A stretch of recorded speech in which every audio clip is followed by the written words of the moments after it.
Oke, halo selamat malam teman-teman. Balik lagi bareng live IG Stockpick. Kali ini kita akan balik ke segmen kita seperti biasanya yaitu hashtag Porto Gue. Dan tema besar kali ini kita akan membahas mengenai ketika crash benar terjadi, kira-kira apa strategi Wayne Investment. Yaitu salah satu bintang tamu kita yang akan hadir malam ini. Bintang tamu yang sangat spesial bersama Wayne Investment yaitu Gary Benedict. Nah, jadi nggak usah berlama-lama, langsung aja gue invite dari Wayne Investment-nya supaya kita bisa belajar langsung dan ngobrol langsung sama Wayne Investment. Sebentar ya teman-teman.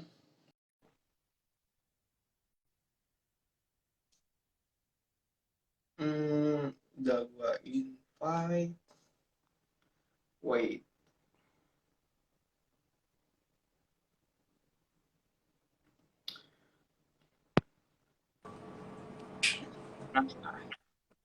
Tes, Halo tes. Kak Giri.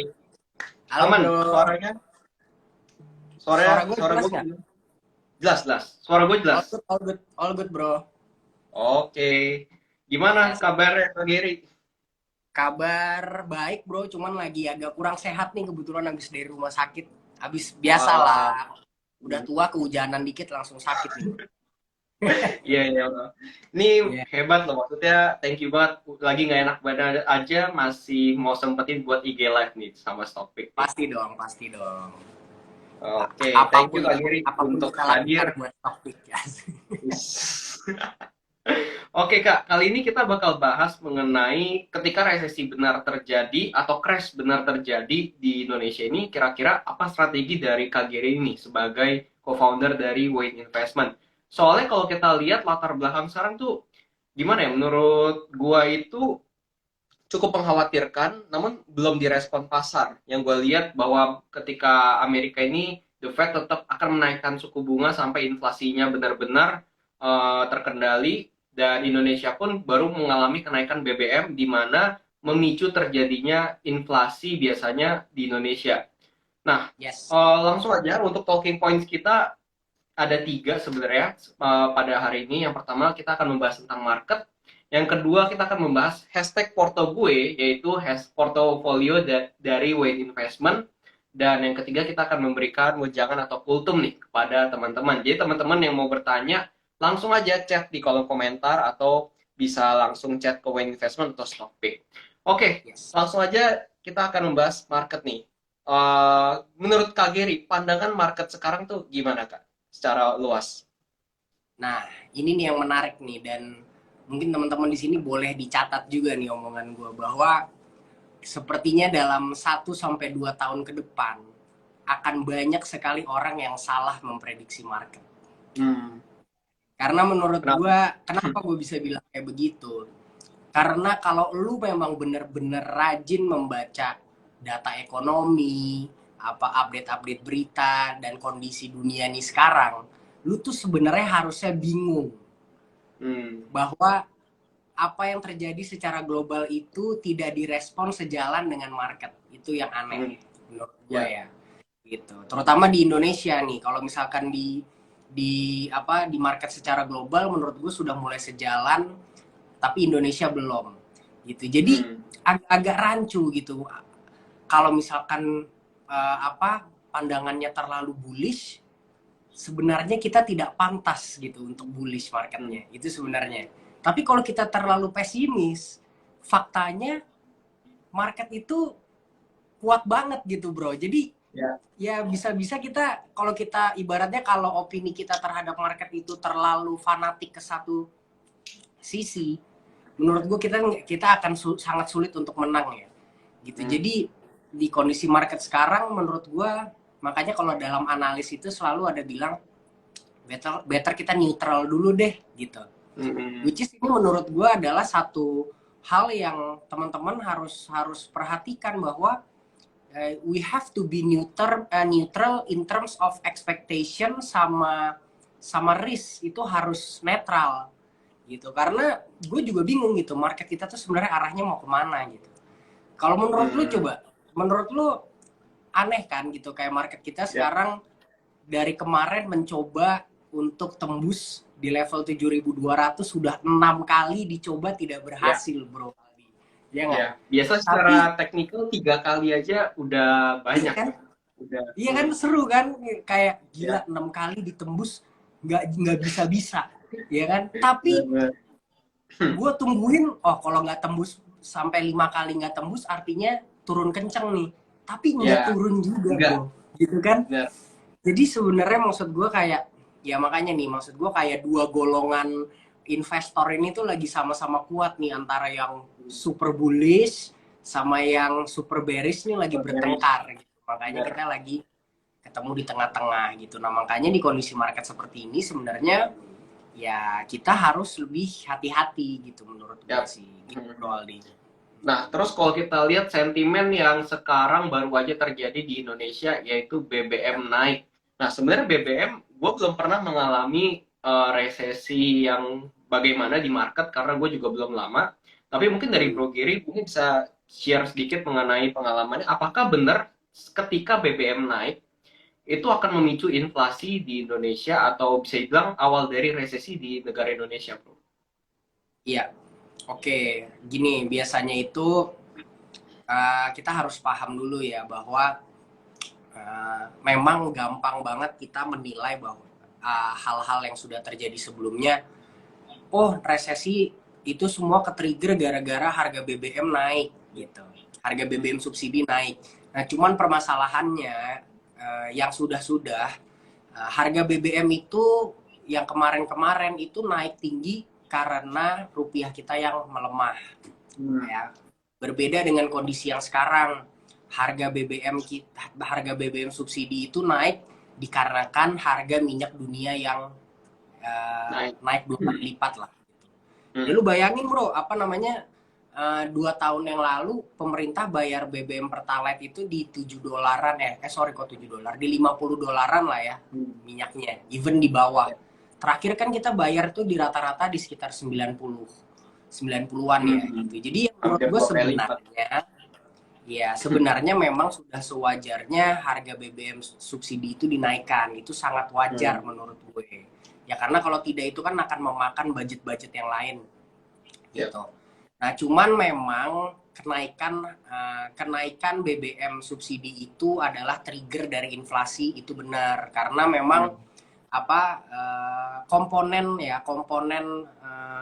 komponen biaya hidup masyarakat kita itu tuh sangat lekat dengan sangat sangat lekat dengan bahan bakar gitu. Karena kan kalau kita itu apapun kalangan kita ya, maksudnya sorry mau yang kalangan bawah, menengah ataupun yang atas, kita semua transportasi itu pakai kendaraan pribadi bro, gitu. Beda kalau di negara luar sana tuh kelas bawah dan kelas menengah itu semua transportasi pakai kendaraan umum. Jadi memang aspek itu tuh sangat lekat gitu. Jadi begitu harga BBM-nya naik, ya sudah pasti inflasi itu pasti bakalan naik gitu. Apakah Hmm. itu akan men-trigger resesi? Itu menurut gue masih nggak tahu juga. Nah ini Hmm. lagi nih, nggak ada yang kebaca gitu. Jadi belum tentu juga karena pertumbuhan ekonomi kita masih cukup kuat. Tapi menurut gue untuk inflasi kita bisa terjun sampai ke atas 7% itu menurut gue sangat mungkin gitu. Hmm. Oke. Gitu. Tapi mungkin tidak dalam waktu cepat ya berarti ya, Bro? Justru menurut gue harusnya inflasi kita bakal naik cepet. Itu kan Cepat. kita, Hmm. ya karena kan menurut gue ini ya, karena real inflation itu kan inflasi yang sebenarnya terjadi di lapangan itu kan Hmm. biasanya jauh lebih tinggi daripada yang dilaporkan oleh pemerintah ya. Itu Hmm. biasanya tuh seperti itu. Which is menurut gue uh, inflasi di lapangan itu pasti sudah di atas 7% menurut gue gitu. Untuk Jadi kondisi sekarang. dan Hmm. memang kan sebenarnya kan inflasi terakhir kita kan turun ya dari 4,9 sekian turun ke 4,6 sekian Ya. gitu. Nah, itu kan tapi turun sebelum inflasinya sebelum BBM itu naik ya. Dan Ya. memang ada penurunan dari komponen bahan-bahan pokok makanan tuh ada yang turun. Nah, ini sekarang menurut gua akan naik lebih tinggi dari 4,6 lah ya, laporan inflasi yang berikutnya. Berarti yang harus diwaspadai kuartal selanjutnya ya dong, Kak Geri? Kuartal selanjutnya iya, makanya menurut gua Q3, Q4 ini tuh bisa menjadi sesuatu yang menegangkan lah gitu. Karena Benar-benar. Karena itu, karena inflasinya tinggi, geopolitik dalam negeri juga sudah mulai goyang, ya kan. Habis Hmm. itu data sana sini lagi bocor juga nih, wah nggak ngerti lagi Ya. deh. Habis itu kita lihat juga lah nanti earnings ini di Q3 atau Q4 bakalan cukup kuat atau enggak gitu. Karena ya ada kemungkinan Q3 Q4 earningsnya tidak akan sekuat yang diperkirakan gitu. Oke. Nah, kalau gitu, apakah kalau gua tanya dengan kondisi makro yang seperti sekarang, lalu kondisi Indonesia juga BBM baru aja naik, bagi pemula yang mau baru mulai berinvestasi saham, apakah itu saat yang tepat atau enggak, Kak Gary? Nah, menurut gue sekarang itu saat yang tepat buat investasi. Ya sebenarnya Oke. investasi itu tepat dilakukan kapanpun, cuman Hmm. harus dilakukan dengan cara dan strategi yang benar, yaitu penting gitu. Jadi Hmm. menurut gue harus dilakukan dengan cara yang itu gitu. Dan sekarang ini tepat untuk melakukan investasi secara perlahan ya, bukan yang kayak digebuk-gebukin sampai Oke. limit apa cashnya masuk semua ke saham. Itu menurut gue belum tepat sekarang gitu. Tapi dilakukan Hmm. secara perlahan. Berarti sekarang pun sebenarnya adalah saat yang tepat, namun tetap harus memerhatikan money management ya berarti. Yes, benar, harus pelan-pelan. Oke. Dan kalau kita bicara mengenai sekarang adalah investasi yang tepat, bagi pemula yang baru memulai investasi, menurut lu nih, apakah butuh seorang ekspertis atau seorang mentor nih, Bro Giri? Menurut gue perlu banget, bro. Hmm.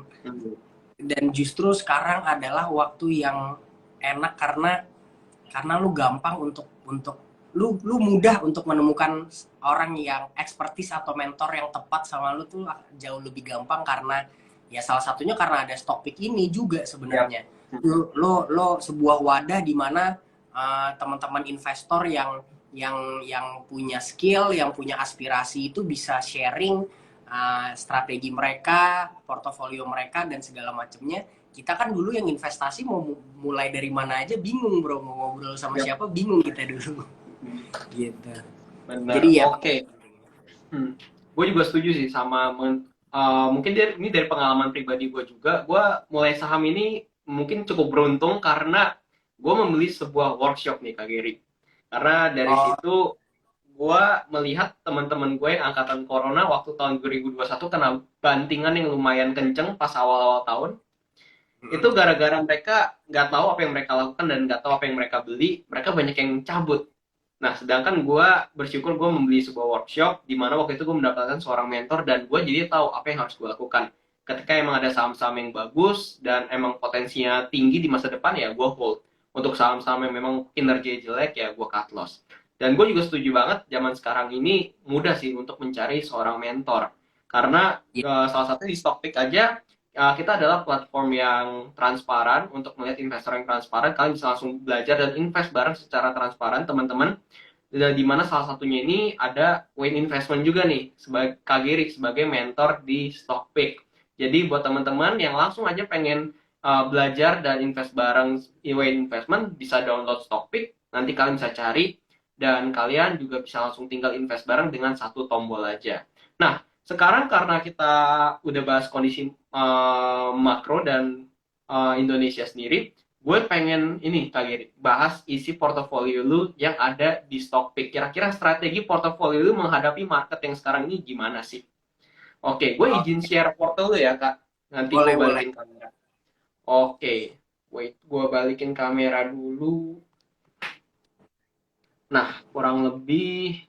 Nah, teman-teman, nanti teman-teman kalau download Stockpick, nanti kalian bisa lihat menu home. Di sini ada menu explore. Dan di menu explore ini kalian bisa cari investor-investor jagoan yang udah buka portofolio secara transparan. Di sini ada Ko Henrico Gani, Ko Diskusi Investasi Kevin Billy, dan di sini ada Ko Vilkunga, dan sebenarnya masih banyak lagi teman-teman.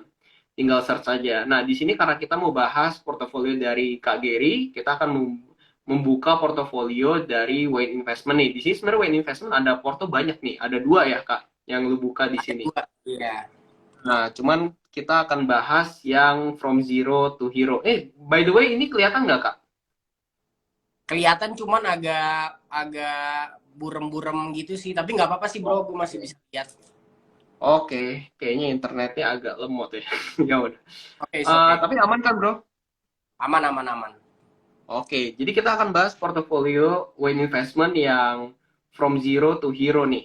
Nah, di sini kalau kita Ya, lihat returnnya 2% dan ini terhitung dari, wait, kita lihat terhitung dari 9 Agustus, berarti kurang lebih 1 bulan yang lalu, teman-teman.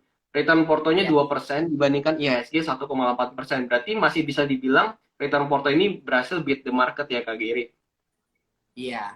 Cuman memang Nah, sekarang posisinya lagi banyak yang turun juga sih. oke, nggak apa-apa. Mm-mm. Kita akan bahas Gak satu-satu apa-apa. karena menurut gua portfolio ini cukup menarik, Kak. Lu kan sebagai investor ya di sini. Walaupun Yes. turun, yang menarik dari sini adalah lu tidak melakukan cut loss karena sepertinya lu yakin nih dengan fundamental perusahaan. Itu yang Yes, nanti betul akan kita betul. bahas. Nah, teman-teman yang Nah, mau chat atau request riset bisa langsung klik dan kalian juga bisa langsung invest porto di sini, invest bareng portonya Wayne Investment. Nah, kita mungkin akan langsung aja ngebahas portofolionya. Nah, di sini kalau gue ngelihat strategi lu ini cukup diversify ke banyak porto ya, ke banyak sektor yes, ya kak. betul betul. Hmm. Gue memang di situ gue cukup banyak sih bro. Apa namanya? Pokoknya maksimal gue itu di sekitar 7 sampai 8, 7 sampai 8 ya. Oke. Maksimal sampai 10 di 10 saham karena memang itu sebenarnya gue biasanya investasi itu apa portofolio gue itu tuh sangat sedikit biasanya bro. Biasanya tuh gue cuman Oke. maksimal tuh di 5 sampai 7 doang. Itu sudah banyak Hmm. banget. Ya cuman Ya. memang karena di kondisi seperti sekarang gue lagi melihat bahwa wah kondisinya ini lagi banyak yang tidak menentu. Jadi salah satu yang bisa gue lakukan itu adalah gue lebih banyak nge-spread dana gue ke beberapa sektor dan ke beberapa saham gitu. Oke. Jadi itu sebenarnya salah satu cara gue untuk memitigasi resiko-resiko yang bakalan terjadi gitu. Dan Hmm. memang yang gue lakukan ini juga adalah gue belanja dengan sangat perlahan-lahan gitu. Jadi Hmm. posisi portofolio gue itu sekarang jauh lebih kecil daripada cash yang gue sediakan di portofolio ini gitu. Jadi ini tuh Oke. masih sekitar seperempat jalan gue untuk mengakumulasi semuanya gitu. Berarti ini bisa dibilang porsi 25% dari Porto ya, Kak Geri. Betul betul. Jadi kan gue nggak tahu ya mungkin di sini bisa kelihatan atau enggak. Hmm, Di situ kan ada kira-kira total portofolio gue itu sekarang sekitar 60 sekian ya yap. gitu. Tapi di situ gua kalau di situ kelihatan nggak ya sekira posisi cashnya tuh berapa gitu. Posisi cashnya tuh mungkin Oke. masih ada 200 jutaan gitu kalau nggak salah ya. Gitu. Hmm. Oh, Jadi mungkin di sini jadi belum ke-update kali ya.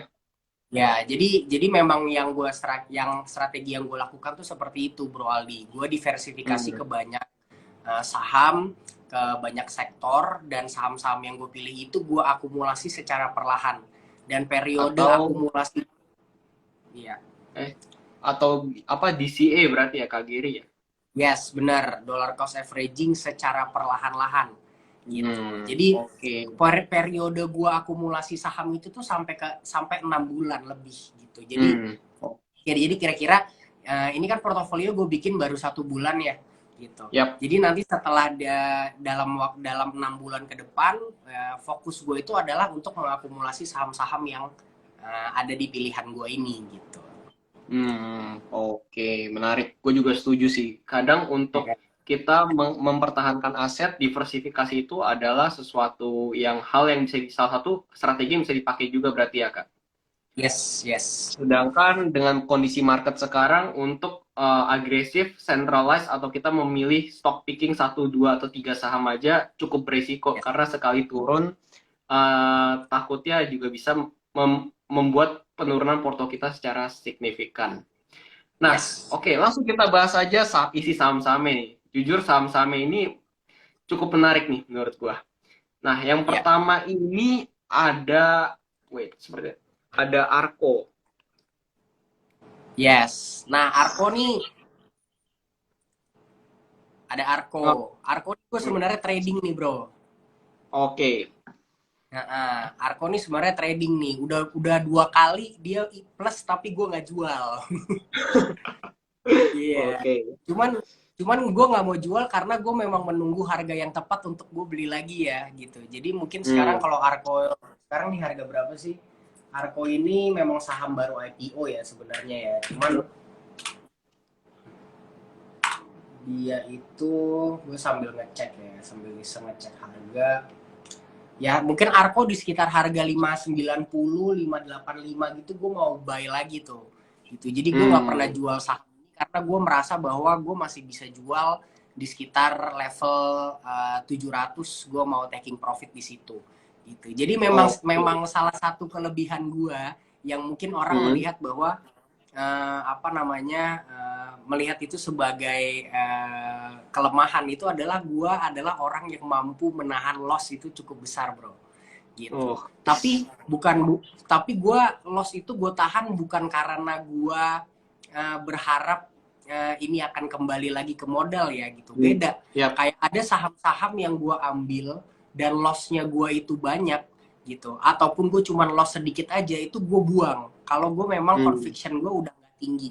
Tapi kalau misalkan conviction gue masih tinggi gitu, sahamnya turun banyak, gue pasti bakalan beli lagi gitu. Jadi memang gue biasanya tuh kayak gitu, bro. Jadi turnaround gue dalam proses gue akumulasi portofolio itu pasti akan banyak minusnya, tapi nanti begitu gue akumulasi gue selesai, biasanya di situ nanti profit runningnya akan jauh lebih enak. Gue biasanya kayak gitu memang cara main. Nah, gitu. Untuk Gary ini pure melihatnya sebagai dari teknikal aja berarti ya, Kak? Yes, gue ngeliat ini kalau Arko ini gue purely gue pakai teknikal aja ya, gitu. Jadi gue merasa bahwa ini salah satu saham IPO yang secara flow ini cukup bagus dan cukup strong. Dan gue juga bisa melihat bahwa ada support level yang menurut gue tuh cukup solid ya, gitu. Jadi makanya kenapa gue udah 2 kali gue punya kesempatan taking profit saham ini tapi nggak pernah gue jual. Jadi gue memang menunggu di level tertentu itu untuk akumulasi lebih banyak lagi sih, gitu. Oke. Nah, ini ada yang nanya BBW bakal turun sampai di mana ya? Nah, sebelum kita jawab sana, kita ada satu saham core, mungkin bisa bilang core stocks kali ya. Ada BBRI. Kenapa? Mungkin ini sebagai core stocks berarti ya, Kak Gary ya? Benar. Saham BBRI itu juga sebagai salah satu saham anchor ya, gitu. Jadi memang pasti akan gue tanam di sini. Setiap bulan juga pasti akan gue beli terus saham BBRI ini. Nah, nantinya ya kalau saham BBRI ini sebenarnya tesisnya simple lah. Ini adalah banks, one of the biggest sektor di Indonesia. Yang menurut gue bank yang terbaik untuk kita simpan sekarang itu adalah BRI karena kedepannya itu kredit mikro menurut gue akan jauh lebih lancar daripada kredit corporate sih itu. Oke. Berarti Kak Gary ini memilih BRI dibanding bank-bank besar lainnya seperti BCA, Mandiri karena ngelihat dari bisnis modelnya ya. Yes, bisnis modelnya benar. Kalau kondisi ekonomi ini nanti bakalan sulit kan, Bro Aldi, pasti kan yang bakalan pelit untuk ngeluarin kredit dan segala macam pinjem duit itu kan adalah perusahaan-perusahaan besar ya, corporate. Jadi perbankan yang punya klien-klien corporate itu tuh akan lebih sulit untuk mendapatkan untuk akan mendapatkan loan. Yang pertama akan susah mendapatkan loan baru. Yang kedua potensi kredit macet juga bakalan besar gitu. Kalau misalkan nantinya kondisi ekonomi itu semakin lama semakin sulit gitu. Jadi kalau BRI ini kan memang kuatnya kan di kredit UMKM yang sifatnya mikro ya, gitu. Yang kalau mikro ini mereka nggak gitu pandang situasi ya. Kalau mereka pinjem duit ya mereka bakal pinjem aja gitu. Gitu. Oke. Nah, kalau Kak Gary berarti BRI ini akan terus dicicil atau dibeli terus sampai jangka waktu yang sangat lama berarti ya? Nggak ada target spesifik tertentu berarti, Kak? Nggak ada. Ya gue target price gue on BRI sih gue di sekitar 3.600 ya, gitu, di sekitar segitu. Tapi kos 3.600 itu mah BBY. Sekarang harganya berapa sih? Justru karena itu 400-an. Oh iya, 5.000, sorry gue sambil cek 5.600, sorry 5.600 itu target gitu. Itu loh bro, karena saking jarangnya gue ngelihat harga market, gue sampai kadang-kadang BRI harganya berapa sih gitu. Tapi gue memang selalu ada jadwal yang gue lakukan untuk oke nih tanggal segini gue harus averaging gitu, gue harus tambah.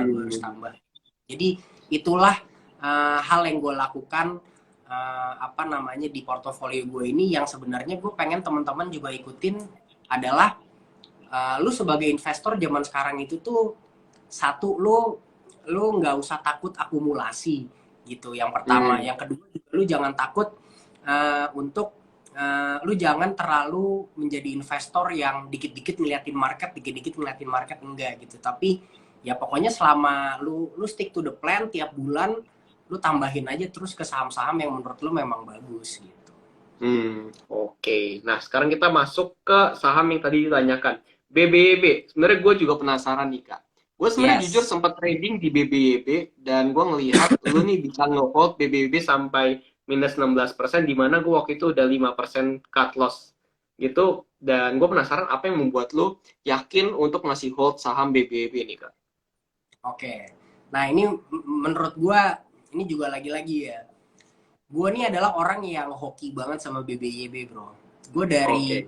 dari mungkin sekitar 2 tahun yang lalu, gue salah satu saham tercuan gue itu adalah dari BBYB gitu. Dan gue Oke. merasa cuan gue dari BBYB ini belum selesai karena gitu, karena memang gue sempet sudah jual semua saham BBYB gue dan sekarang gue lagi akumulasi ulang lagi nih gitu. Kenapa gue Hmm. percaya walaupun walaupun sektor teknologi menurut gue ini akan sedikit challenging dan akan sedikit berat ya, cuman justru menurut gue ini adalah waktu yang tepat untuk kita akumulasi saham-saham teknologi yang memang convictionnya tuh kuat buat kita gitu. Hmm. Nah, kenapa gue memilih BBYB dibandingkan di digital banks yang lain? Karena kalau memang teman-teman ngikutin BBYB secara secara benar-benar ya, BBYB itu adalah bisa dibilang the biggest digital bank sekarang tuh yang organik itu adalah BBYB gitu.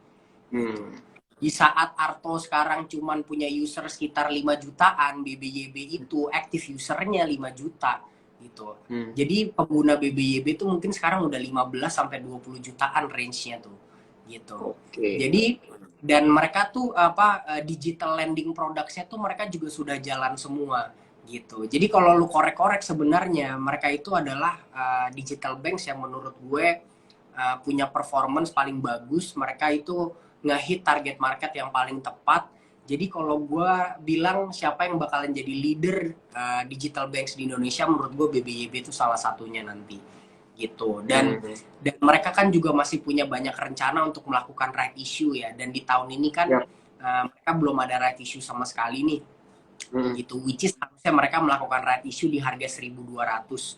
Jadi makanya menurut Hmm. gua BBYB itu kalau ada turun sampai ke harga 900 1000 itu menurut gua dimakan aja, karena menurut gua untuk turun lebih dalam dari itu agak susah karena mereka harus melakukan right issue juga. Kalau harga sahamnya terlalu rendah, right issue-nya mereka juga nanti terlalu murah, gua rasa mereka tidak akan membiarkan hal itulah gitu. Oke. Berarti untuk penurunan, mungkin kita ngomongnya support selanjutnya ya untuk BBB itu area untuk buy yang menarik dari KGI berarti tadi area 900 sampai 1000-an. Iya, 900 sampai 1000 tuh menurut gua menarik lah gitu. Oke. Tapi kalau secara kita ngeliat secara fundamental nih Kak, secara valuation or pandangan dari KGI, menurut KGI itu harga dari valuasi atau nilai wajar BBB itu sampai berapa atau di mana Kak?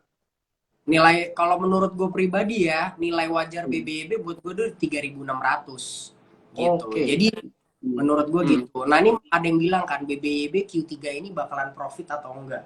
Nah, ini juga pertanyaan. Sebenarnya kalau lu lihat perusahaan-perusahaan seperti ini ya, Bro ya. Ini Hmm. gue sambil nengok buka data dikit nggak apa-apa ya Siap, biar kita. nggak apa-apa.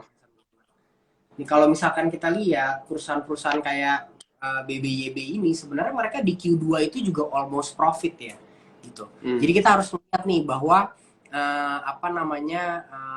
dari sisi operasionalnya mereka, artinya dari mereka ngeluarin loan dan segala macamnya, dapat dari bunganya dan segala macam, mereka tuh sebenarnya sudah profit. Ya cuman the thing Hmm. about all tech companies itu adalah mereka harus mengeluarkan ada biaya promosi yang selalu besar gitu. Hmm. Nah, jadi itu yang sebenarnya membuat mereka tuh belum profit. Nah, kita ngeliat nih nanti di Q3 kira-kira mereka bakal bakal masih besar lagi atau enggak biaya promosinya. Ya, which is menurut gue sih to be fair, kemungkinan besar BBB masih belum cuan sih bro di Q3. Gitu. Hmm. Oke. Gitu. Coba kita Nah, cek. kalau KGRI berarti BBB itu pure untuk KGRI investasikan, bukan untuk trading berarti ya, Kak? Iya bro, gue kayaknya nggak bakalan gue jual sampai itulah gitu ya. Bukan yang kayak gue bakal invest sampai selama-lamanya, enggak. Cuman I think gue akan terus akumulasi secara perlahan. Nanti right issue gue akan Hmm. tebus pelan-pelan sampai mungkin 3.600 gue baru mau jual lah gitu. Di range Oh. itulah, di 3.000-an lah gitu. Hmm. Oke, Gitu. nah kita lanjut ke saham yang keempat nih. Bukalapak. Ini mungkin minus terbesar kedua yang setelah BBB ya nih. Dan Yes, gue benar. lihat ini juga saham digital dan mungkin tujuannya juga sama ya Kak. Berarti untuk lu hold. Nah, kalau ini gue sebenarnya juga gue sebenarnya trading. Ini sama juga nih bro, gue punya dua kesempatan buat buat gue jual ini, tapi gue masih belum jual karena Oke. gue merasa itu tadi BB Hmm. Bukalapak ini, gini juga lucu nih bro. Bukalapak ini Hmm. adalah menurut gue secara pergerakan harga ini adalah saham tech yang lagi paling sehat lah sekarang Hmm. pergerakan harganya ya Hmm. gitu. Dan level-level supportnya itu juga sudah mulai mulai kebaca gitu di harga-harga Oke. berapa gitu. Jadi makanya kenapa menurut gua Bukalapak ini juga nantinya gua akan average lagi gitu di Hmm. level-level tertentu. Jadi gua Oh. sebenarnya swing trading cuman memang agak agak lama periodenya. Gua mungkin akan lepas Hmm. Bukalapak ini di level 354 lah gitu. Oke, untuk titik support atau titik cut loss yang bakal Kak Giri pasang di Bukalapak itu di berapa, Kak? Nah, gue mungkin titik-titik supportnya itu menurut gue sih di level-level 290 tuh support ya. Tapi gue mungkin akan cut loss tuh kalau udah tembus 280 gitu gue baru baru gue. Oke. Hmm. Nah, justru kalau kita lihat dengan area sekarang berarti area demand area berarti ya. Iya, menurut gue sih ya, ya ini cukup menarik lah gitu. Ada Hmm. malah gue tadinya berharap dua Bukalapak tuh turun sampai 260 gitu. Gue Oke. lagi cuman ternyata nggak turun sampai segitu jadi ya udah gue Ya, masih ya. belum seperti lagi gitu. Oke. Nah, saham yang kelima, Cimori. Nah, ini sering Ya, banget gue lihat juga video di Wayne Investment bahas saham Cimori nih. Kira-kira nah, ada apa sih Kak Giri dengan saham Cimori? nah saham Cimor ini juga ya buat teman-teman ini adalah saham yang gue beli pure buat investasi. Ini ibarat ini menurut gue kayak gue beli Cimori ini kayak kalau orang zaman dulu bilang investasi beli apa, beli Unilever, gue belinya Cimori gitu sekarang. Hmm. Ya karena satu, menurut gue Cimori adalah saham yang berada di sektor defensif. Yang kedua, eh, Cimori itu juga di saham-saham konsumer yang lain. Menurut gue, apa namanya? Menurut gue saham Cimori ini juga memiliki growth dan memiliki potensi market share yang paling gede dibandingin sama yang lain gitu. Jadi Hmm. memang produk-produk Cimori ini sekarang sudah menguasai market cukup cukup besar ya, terutama produk-produknya mereka yang berbasis yogurt dan strategi yang mereka adopsi ini juga sekarang adalah strategi-strategi yang menurut gue sangat mengerti market Indonesia, sangat apa namanya, sangat tahu apa yang orang Indonesia tuh mau ya dan sangat agresif juga gitu. Jadi menurut gue kita nggak ngomongin technical atau ngomongin apa ya, tapi ini adalah perusahaan yang menurut gue growth-nya ke depan itu bakalan unstoppable lah kalau menurut gue ya gitu. Hmm, oke. Berarti Kak Giri ngelihat Cimori ini pure based on fundamental, nggak ngelihat teknikal ya, Kak? Iya, gue ngeliat ini fundamental aja. Jadi Kalau gue dari, jujur gue oke. nggak ngeliatin harganya berapa. Jadi Hmm. gue akan lakukan itu tadi. Ini gue perlakukan sama kayak inilah. Gue perlakukan sama kayak BRI lah gitu sebagai anchor stock gue juga gitu. Jadi Hmm. pelan-pelan ya, kan 4180 ya gitu sekarang ya. Yap. Untuk target awal gue sih di Cimore ini di 5.550 nih target awal Oke. buat ini. Gitu. Tapi ini berarti 5.500 itu sebagai target fundamental atau target investasi berarti ya, Bro? Yes, betul. Oke. Nah, kalau gue lihat dari chart Cimori sih emang menarik ya. Dari awal IPO sampai sekarang, gue ngeliat grafiknya sangat sehat. Kayak sangat bullish dan membentuk higher high, higher low, higher high, higher low. Dan Yes, setelah namanya gue ini kan perhatikan, rebound emang lagi cocok nih. sih. Iya, Kenapa, Kak? ini makanya menurut gue sekarang lagi bagus juga nih sebenarnya momentum buat Yap. beli-beli Cimory sekarang sih menurut gue lagi bagus ya. Ya, gue juga melihat sedang berada di main area dan pergerakan ini menurut gue cocok sih buat pemula atau buat investor yang ingin untuk hold sebuah saham dalam jangka waktu yang cukup lama karena cukup Iya. relatif rendah volatilitasnya. Ya, pergerakan-pergerakannya kayak Sido-Sido zaman dulu gitu lah, Iya, bro. Menurut gue, ya iya kan? benar. Mirip-mirip. Kayak kayak lambat tapi Ya, konsisten gitu naik terus gitu. Kayak lu yap, beli bulan ini kok bulan depan tiba-tiba naik gitu. Kayak gitu aja udah. ya. Di sini menurut gua adalah salah satu movement dari saham yang bener-bener fundamentally kuat itu seperti itu. Yap. Oke, kita lanjut ke saham yang keenam nih berarti. Dewa. Nah, Dewa ini berarti buat trading Kak atau gimana? Nah, kalau Dewa ini gue trading aja. Kalau ini memang gue murni follow the trend aja ya. Sebenarnya kalau buat Hmm. Dewa, karena menurut gue ya sebenarnya tren yang gue lebih ikutin tuh sebenarnya Bumi. Tapi karena gue pegang Bumi di account yang lain dan gue kalau Hmm. misalkan beli Bumi di sini harganya terlalu tinggi ya. Jadi akhirnya gue merasa oke lah di sini gue masukinnya ke Dewanya aja gitu. Tapi ini Hmm. memang berbasis ini murni karena gue follow the trend aja sih gitu. Yang maksud Hmm. gue apa sih yang sebenarnya seru dari saham-saham bakri itu sebenarnya nggak banyak. Kalau kita bahas fundamental muter-muter sana sini, semuanya itu pada akhirnya juga tidak relevan ya bro ya gitu. Tapi Ya. Hmm. ya kebetulan lagi ada momentum yang cukup menarik sekarang di saham-saham bakri yang which is Hmm. memang ada corporate action yang lagi mereka lakukan untuk memperbaiki pembukuan mereka. Ya menurut gua effort itu kita lakukan aja gitu dan itu kan sekarang tercermin juga di pergerakan harga saham-saham mereka gitu Ya. dan menurut Hmm. gua Dewa ini juga salah satu yang masih cukup lagging ya jadi Hmm. menurut gua juga cukup baik untuk kita punya aja gitu. Oke. Berarti Kak Ya, Giri melihatnya dari teknikal kira-kira Dewa ini untuk targetnya di berapa Kak? Atau just follow the trend aja sampai nah sampai ini patah ya, tren? balik lagi ya, kalau misalkan kita ngomong targetnya berapa, sama kayak gue beli bumi juga ya bro ya. Gue beli bumi di harga 66, sekarang harganya segini juga gue nggak tahu mau gue jual di Mau harga dibawa berapa. kemana ya? Iya, iya. Ya kan? Jadi gue nungguin aja kira-kira di berapa. Ya mungkin kayak di harga-harga 100 gitu kan. Harga 120 gitu mungkin gue agak consider jual kali ya Dewanya. Tapi Hmm. kalau tembus lagi ya gue biarin lagi gitu. Jadi saham seperti ini gue akan lebih banyak lakukan average up sih daripada gue average down. Justru malah Oke. kalau misalkan harganya kalau Dewa gue nanti di porto ini tiba-tiba sudah mulai minus di situ malah gue akan lakukan cepat cut loss biasanya. Oke. Berarti untuk saham-saham seperti Dewa ini kita pakai strategi cut your losses fast and let the profit run. Yes, benar.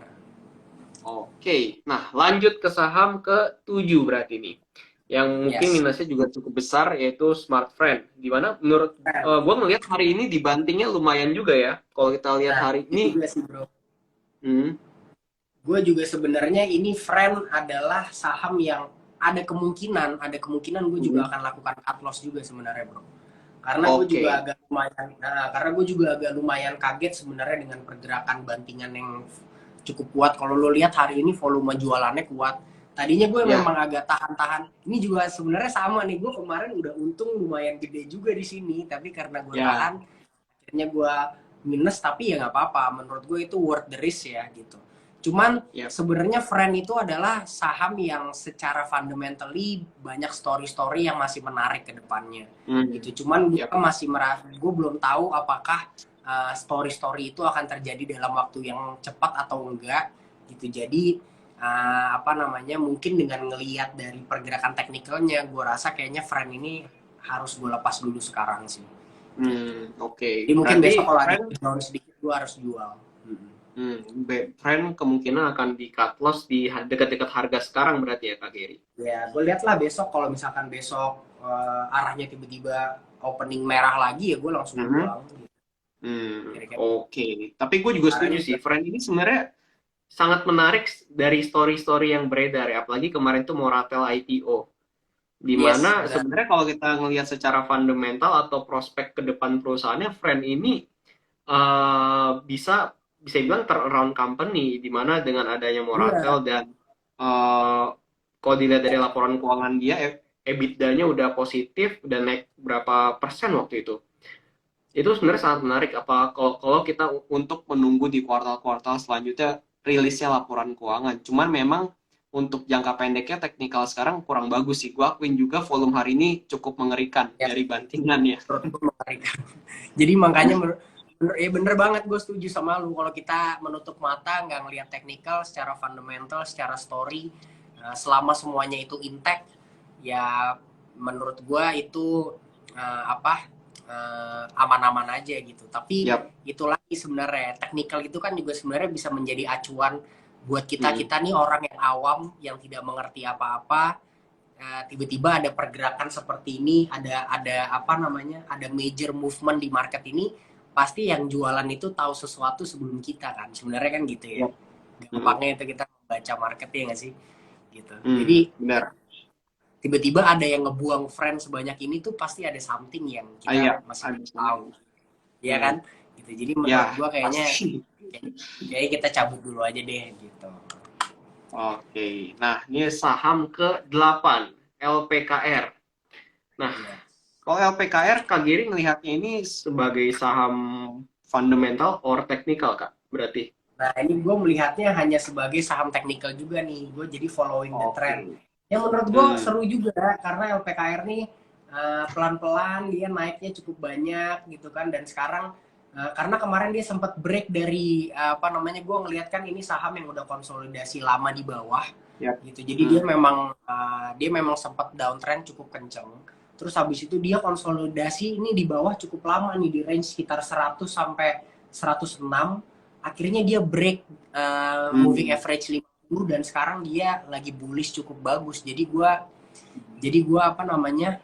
Gua kayaknya akan following the trend juga di saham LPKR gitu. Itu yang pertama. Yang kedua ya karena gue merasa juga saham-saham yang berbasis industri sama properti ini juga menurut gue perlu diperhatikan ya, karena flow-nya nantinya setelah batu bara itu selesai ya, setelah energi, saham-saham energi ini udah pada habis masanya, itu nanti uang akan ngalir ke properti. Jadi gue akan mulai banyak shifting ke sana juga sih gitu. Oke. Nah, berarti untuk LPKR target dari Kak Giri di berapa, Kak? Nah, ini gue target dari LPKR itu mudah-mudahan gue bisa jual untuk target awal gue mungkin di 131 ya, 131. 131. Dan pembatasan resiko di pembatasan resiko gue itu mungkin gue kan beli di 115-an ya, mungkin di 110 aja sih gue udah jual sih gitu. Jadi gue juga tidak akan apa namanya, gue juga nggak bakalan nungguin ini saham. Maksudnya kayak gue nggak bakalan biarin gue loss banyak di saham ini gitu. Jadi begitu apa lossnya udah misalkan sampai di 5% aja gue langsung buang. Tapi selama profitnya jalan terus ya gue diemin aja gitu. Oke. Yap. Nah, lanjut ke saham terakhir nih, Wood. Di mana alokasinya mungkin paling gede juga ya berarti ya, Kak, 20% ya. Wood ya. Yap. Nah, Wood ini juga gue baru beli nih, bro. Oh, baru berarti ya? Kurang lagi ya. Gue kalau nggak salah baru beli deh. Iya, di harga 500. Nah, Wood ini tuh kan juga sebenarnya adalah perusahaan yang fundamentalnya bagus ya. Jadi kalau buat teman-teman yang belum familiar dengan perusahaan ini adalah perusahaan dia yang memproduksi kayu ya, kayu-kayu, bahan-bahan furniture dan segala macamnya gitu. Nah, dia tuh yang menyuplai, dia tuh yang bikinin apa namanya furniture IKEA di Indonesia tuh Wood juga salah satunya. Terus dia yang bikinin furniture buat Target di Amerika gitu. Kalau lu tahu kan ada apa namanya ada super mega store di Amerika tuh namanya Target, itu kan itu banyak jual furniture juga segala macam. Jadi dia adalah eksportir inilah furniture sama bahan-bahan furniture gitu. Yep. Nah, kalau gue ngelihatnya ini Wood itu secara bottom line ya, secara fundamentalnya itu bagus gitu. Dari 2020 sampai 2022 ini potensi net profitnya tuh naik terus gitu. Dari 2020 tuh di 314 miliar, di 2021 kemarin di 537 miliar. Terus habis itu potensinya dia di tahun ini mungkin bisa sampai di 617 miliar gitu. Jadi walaupun gue ngelihat perusahaan ini yang memang heavy banget di ekspor impor, tapi dia masih bisa mempertahankan profit yang bertumbuh, itu menurut gue hebat gitu ya. Karena perusahaan-perusahaan kayak gini kan pasti lagi punya banyak masalah di logistik dan segala macamnya ya. Tapi dia bisa bertahan sampai kayak begini. Bayangin nanti kalau misalkan logistik dan segala macamnya itu udah bisa back to normal, menurut gue profitnya dia bisa lebih meledak lagi sih. Gitu. Jadi makanya gue sebenarnya baru beli juga. Actually gue beli di harga 500 kan kemarin, dia sempat kayaknya, ternyata gue baru sadar dia kemarin sempat nge-spike sampai berapa tuh ya? Gue sempat naik sampai 535 ya gitu. Lumayan, tapi gue akan tahan juga sih saham ini. Gue baru Berarti beli Kak nih. Giri ngelihat Wood ini sebagai saham fundamental juga ya berarti Kak? Yes, kalau Wood ini juga menurut gue saham fundamental lah gitu. Tapi nanti gue lihat Oke. ya. Mungkin untuk target awal gue, ya untuk target awal gue sih kalau mau trading ya mungkin teman-teman di 590 gitu ya. Cuman ya kalau misalnya kita mau lihat fundamental banget sih sebenarnya di 850 lah sebenarnya. Oke. Nah, ini berarti sebenarnya sama kayak yang tadi ngomongin di awal, lagi strateginya lagi diversifikasi ke banyak Yes, saham nih. Buktinya ada yes. 9 saham gue hitung. Yes. Nah, Ya, teman-teman besok yang mungkin gue kurangin peminta, satu tuh friend. friend, calon-calon di cut loss kalau besok jelek ya berarti ya. Oke, teman-teman kalau mau minta request reset, ini teman-teman di aplikasi Stockpick, kalian bisa aja langsung klik request reset teman-teman. Nanti Kak Giri sebagai mentor dari Wayne Investment juga akan memberikan riset saham yang akan kalian kira-kira ini saham bagaimana pandangannya dari Kak Giri nih. Nah, terus Kak Giri ini ada yang menarik nih. Ada satu pertanyaan, bumi gimana bumi? Tadi kita ada bahas dewa kan? Aduh. Nah, Bumi itu gue juga kemarin sempat seru juga tuh ngobrol sama banyak teman-teman, ngobrol Yap. sama sama ini juga. Gue tuh sebenarnya agak takut ya bro ya. Kemarin, gue Ya. kemarin sempat ada ngobrol juga tuh, kebetulan tadi yang nanya Bro Rian, gue nanya juga sama Bro Rian. Gimana nih? Karena gini bro, lu bayangin. Gue nanya lu dulu deh. Bumi itu kan rencana mau right issue atau private placement itu kan 24 triliun kan. Ya. 24 triliun dia dapat duit. 120. Menurut lu bagus?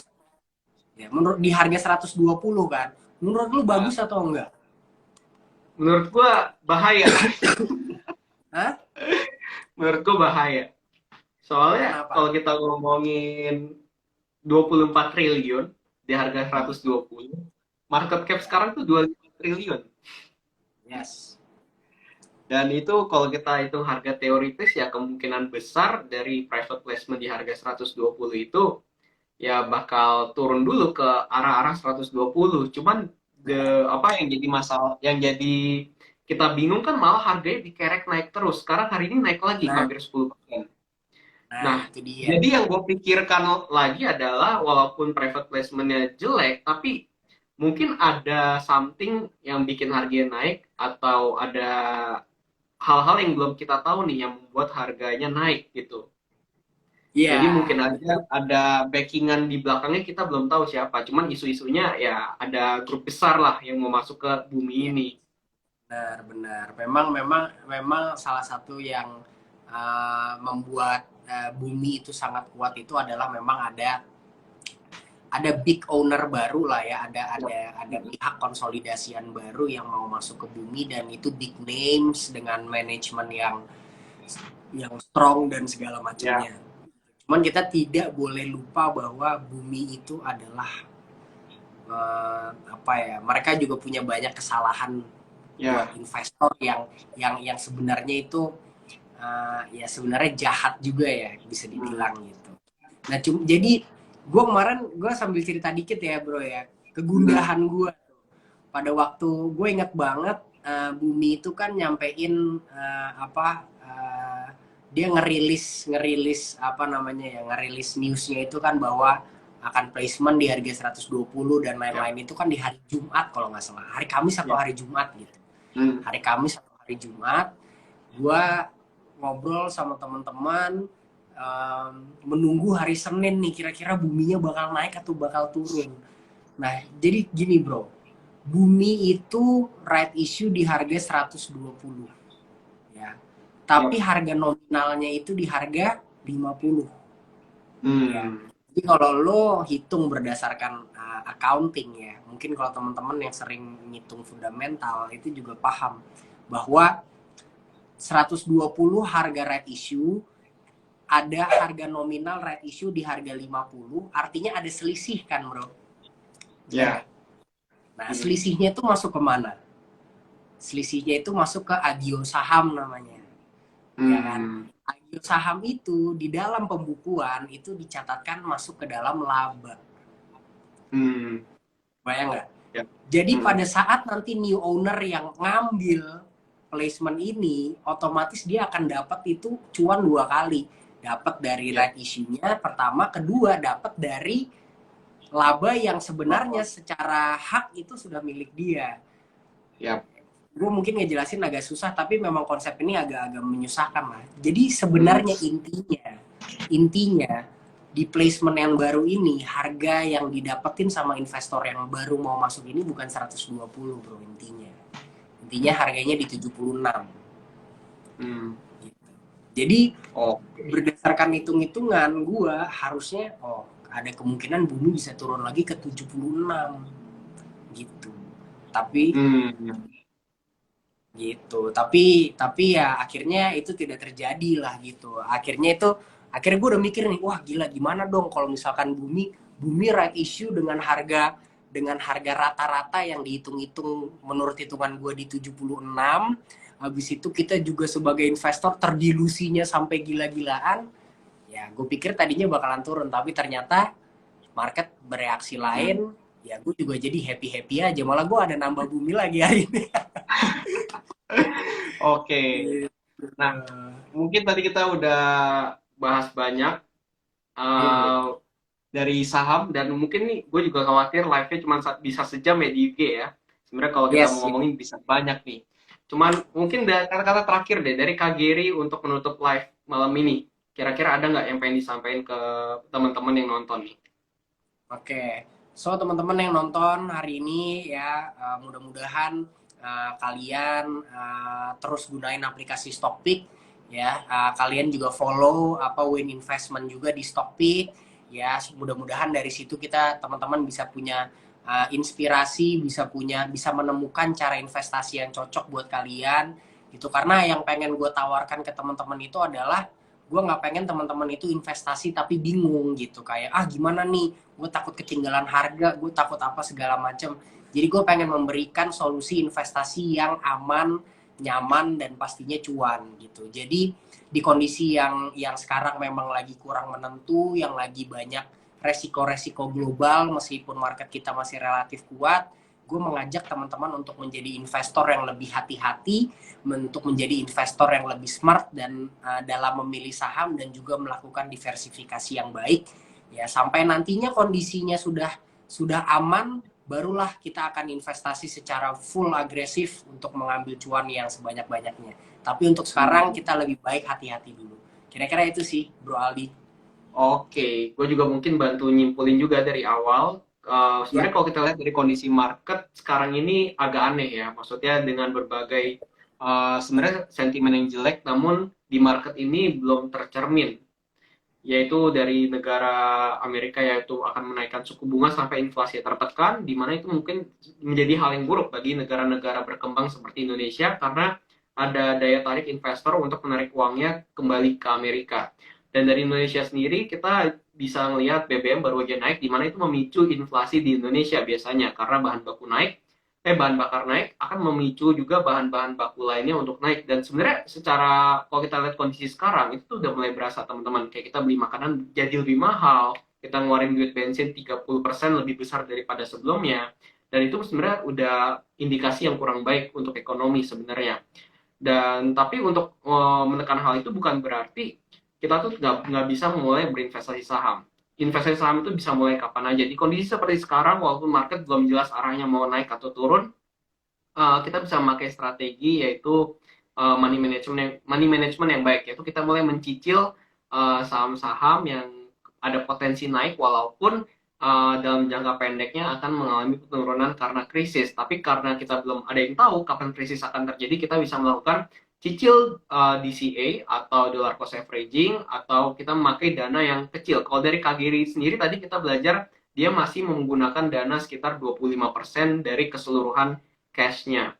Dan kalau kita lihat, Kagiri juga melakukan strategi yang kedua, yaitu diversifikasi ke beberapa saham. Tadi kalau kita lihat ada 9 saham yang dibelinya. Nah, gunanya diversifikasi ini untuk ketika ada market crash atau resesi, ini bisa menopang ketika sehingga tidak semua saham ikut jatuh. Mungkin ada beberapa yang bisa menopang portofolio agar tetap stabil, yaitu kita bisa mengatakan bahwa menjaga nilai aset.